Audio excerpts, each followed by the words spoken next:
Hello everyone, welcome back to another book to game comparison video for the Nancy Drew series. Today I'm going to be looking into The Haunting of Castle Malloy. The book that we're going to be looking at is The Bike Tour Mystery, and this was printed in 2002. And the game, quite naturally, is The Haunting of Castle Malloy, and this game was released in 2008. And a spoiler alert is in effect because I will be talking about the culprits as well as other minute details. So if you don't want to know these spoiling details, then I suggest you don't watch the video. And if you don't really care, well then come along and join me. So the book, as already mentioned, is The Bike Tour Mystery. This is book number 168 of the Nancy Drew Digest paperback series. So as we so often find in these books, Nancy is with her two best friends, Bess and George. And in this case, they happen to be in Ireland for a cycling tour. Now, how exciting is that? And what they pretty quickly wind up doing is discovering a mystery. So that's very typical of Nancy. And what they're specifically noticing are some accidents, and they seem to be occurring around these two sisters. For instance, one of them faints after taking a sip of a drink. Nancy wonders if it's been spiked. The other sister gets knocked out by a falling sign. And then there's also a kidnapping later on. So Nancy begins to wonder who these two girls really are. They seem just to be these rich sisters from Australia, but with all these accidents that seem to be related to these two, Nancy wonders if there's more about them than what they've initially been told. And along the way, there are some other near casualties. George is nearly hit by a car, and Nancy's nearly hit by a falling rock and almost goes over this cliff edge. So things really heat up as the tour continues on and becomes quite dangerous. So let's talk a little bit about the characters. We begin with Bob Prendergast, and he's an American, and he is the tour guide for McKellarney Tours. We then have Terry O'Leary, and he is the driver of the van. And I'll just explain that a little bit for anyone who's not familiar with bicycle tours. The participants are cycling, but they don't usually carry their luggage, so they have someone who drives a van to carry their luggage from one town or hotel to another. This person will also pick up anyone who's been injured or if a bike's been damaged that they can't just repair on the road. So that's the role that Terry plays. Then, of course, we have the Selkirk sisters, Rhonda and Rachel. So they're the ones who Nancy is trying to help, but they don't seem to want her help. We also have Derek Thorogood. He is one of the other cyclists. There are quite a few, and I'm not listing them all here. And he's very flirtatious with the Selkirks. Nancy also spots him watching them quite a bit, which is rather suspicious. And then we have someone who Nancy refers to as Mr. Black. He is someone who Nancy saw come off of the Australia flight, and he's wearing this heavy dark coat all the time and is found in many of the stops where the tour is stopping through. So she is quite suspicious of him and eventually learns that his name is Stuart Smithson. So as the story unfolds, we have our kidnapping, as I mentioned, and it's Rachel who is kidnapped. And she's kidnapped by Smithson. And he used to work for the Selkirk family. He was their driver, and then he was fired. And without getting into too many details, he winds up being hired by this Australian crime ring who has this grievance against the sister's dad, this Mr. Selkirk. So he kidnaps Rachel to hurt her dad. So in the end, Nancy and the Garda, or police, track down Rachel and Smithson, and of course they save Rachel. And the group also learns before their track down that Rhonda was, you could say, involved in some of these so-called accidents. She knew they were coming, but they didn't quite go as planned, or so she thought. She thought Smithson was actually trying to help the sisters and keep an eye on them. And she doesn't realize until it's pretty much too late that he's actually trying to do them harm. So that's the book. Now let's take a look at the game. This is The Haunting of Castle Malloy, and it's game number 19 of her interactive PC game series. So Nancy is not joined by her two best pals in this game. Instead, she's been invited to Baylor, Ireland, sort of on her own, by Kyler Mallory. And this is someone who had stayed with the Drew family for school one year. And she still kind of keeps in touch with Nancy. And she's asked her not only to attend her forthcoming wedding, but to be her maid of honor. So Nancy arrives a little bit early for this wedding, but as soon as she gets there, she learns that Matt, the groom, has disappeared. And there are a lot of theories as to why or how he's disappeared. And that includes an abduction by fairy people, a prank because he is a jokester, but also running away as he left Kyler at the Isle, a few days early. These are all some possibilities. But Nancy decides to look into matters. And as the evening goes on, she encounters what might be described as a banshee, this strange figure that she can't quite explain, who flies around the sky and makes these wailing sounds. And there's also this rather curious crow who keeps flying in her face throughout the evening. So the characters, aside from this banshee and crow, include, of course, Kyler Mallory. So this is the bride-to-be who's asked Nancy to be her maid of honor. She also believes that Matt has disappeared as part of a prank and wants Nancy to sniff him out. I did include Matt Simmons, so this is the groom. We do find him later on. So he's the one who's disappeared, and as noted, he's a merry prankster. And then we have Kit Foley. He is a friend of both Kyler and Matt, and his suspicion is that Matt has left Kyler and thinks that marrying her would be a mistake. And then our final character is Donald Delaney, who is the caretaker for Castle Malloy. And he is not a fan of Matt and believes that he was whisked away by fairy people, or the good people, as he refers to them. And what Nancy unfolds on this one evening of mystery solving is that it's a combination of things. Matt's disappearance wasn't necessarily meant to be a disappearance. It was part of a prank, but it was a prank gone wrong. And he winds up being held captive by Fiona Malloy, who is this confused and lonely woman who grew up in rather sad circumstances. And I won't go into those details. You can play the game to learn that. So it's a few things why Matt's disappeared, but it certainly was not intentional. So that is the game. And now we can start doing some comparisons. So let's look at the titles. They are massively different. The book's title really describes the story, the bike tour mystery. You don't really need to dig deep to understand what's going to go on in that tale. And then the game is The Haunting of Castle Malloy. So our story is set around this castle, which appears to be haunted. Yeah, very different titles. You wouldn't be able to call the game The Bike Tour Mystery since there's not an ounce of cycling in it. And you also couldn't call the book The Haunting of Castle Malloy because Castle Malloy does not appear in the book. So let's now move on to the storyline. So in the book, we have Nancy and her friends who are on a cycling tour when Nancy investigates attacks on two girls. So that sums that up fairly well. And then the storyline for the game is Nancy solves the mystery of a groom gone missing. So you can see those storylines are not remotely the same. And there really is very little crossover, but we'll get to that in a little bit. The location, however, is essentially the same. The book takes place throughout Ireland, more specifically, and this is for both the Republic of Ireland. Because they're on a bicycle tour, they're not staying in one town. So they are moving around a bit. Whereas in the game, we'll say Baylor. It's near Baylor. It's a castle just outside of that community. So now let's look at characters. And there's not much overlap.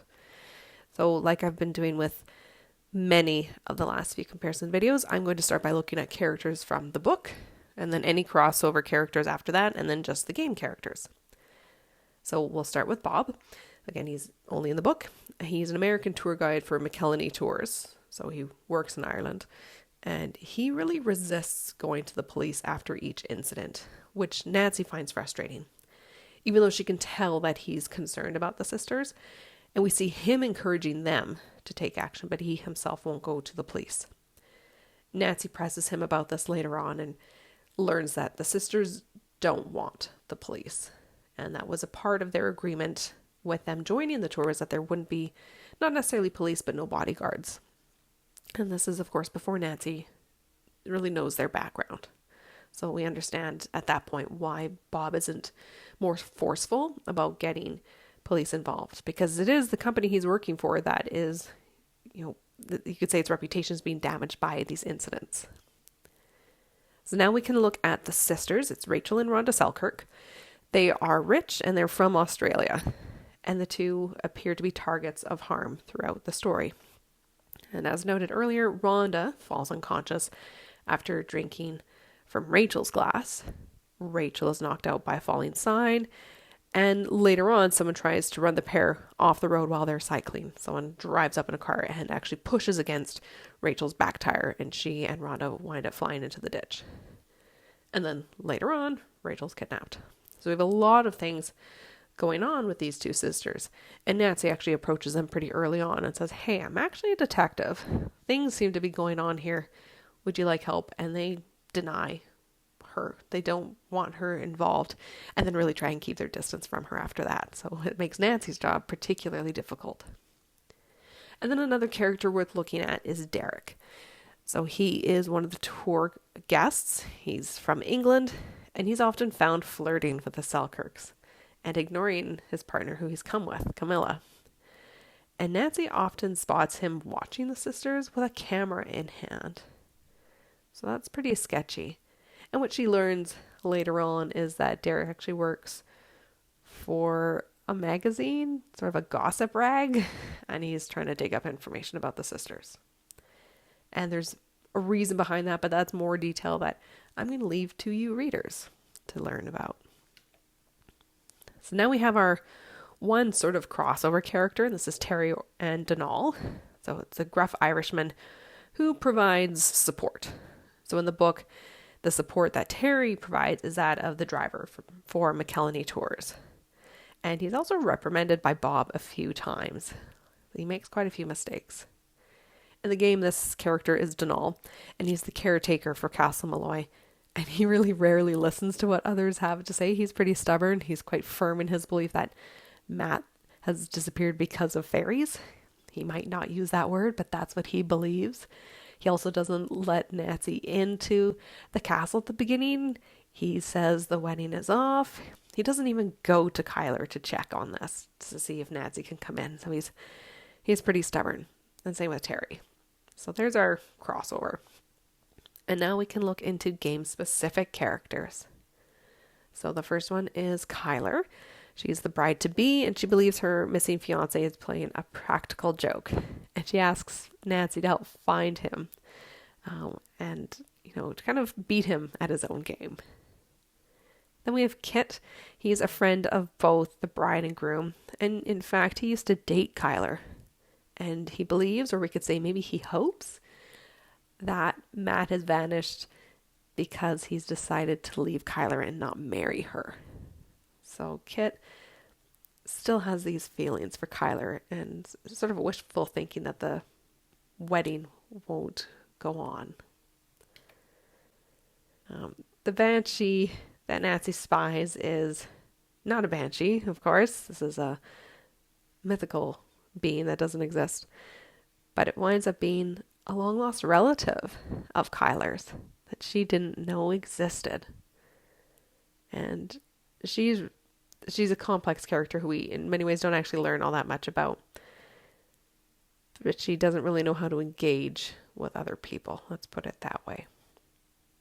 So now we can look at some of the elements that are not necessarily related to characters. So I'll start by looking at chemistry. So in the book, one of the characters who I didn't dive into, he is an assistant professor of chemistry. And then in the game, we have Nancy who moves chemicals in that awful puzzle in the underground lab. So there's a tiny bit of crossover with chemistry in the two stories.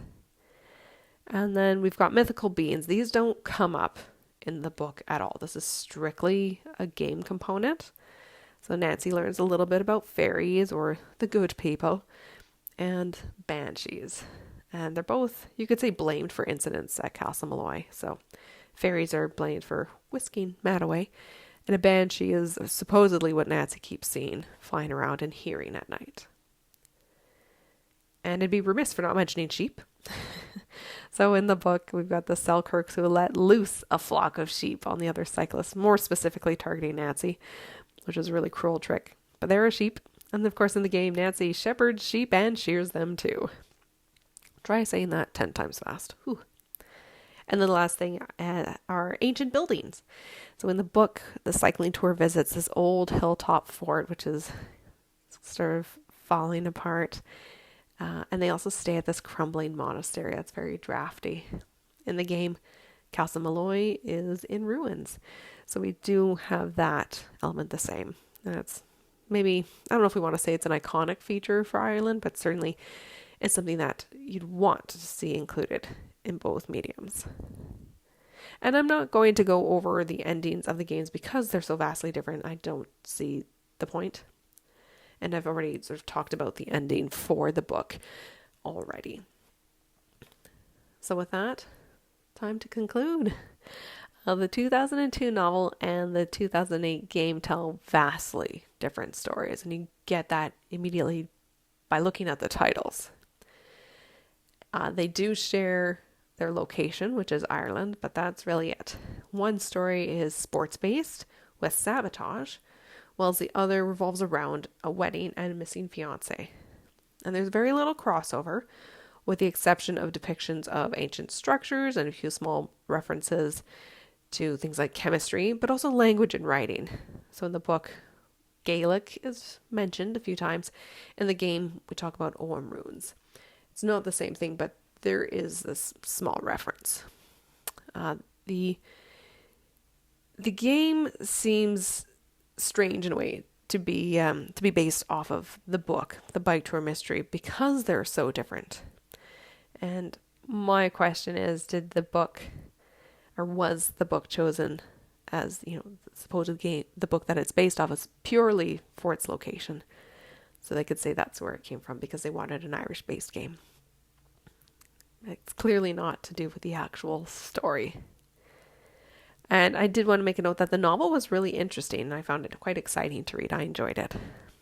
The game to me is far less interesting, but it does have some incredible puzzles.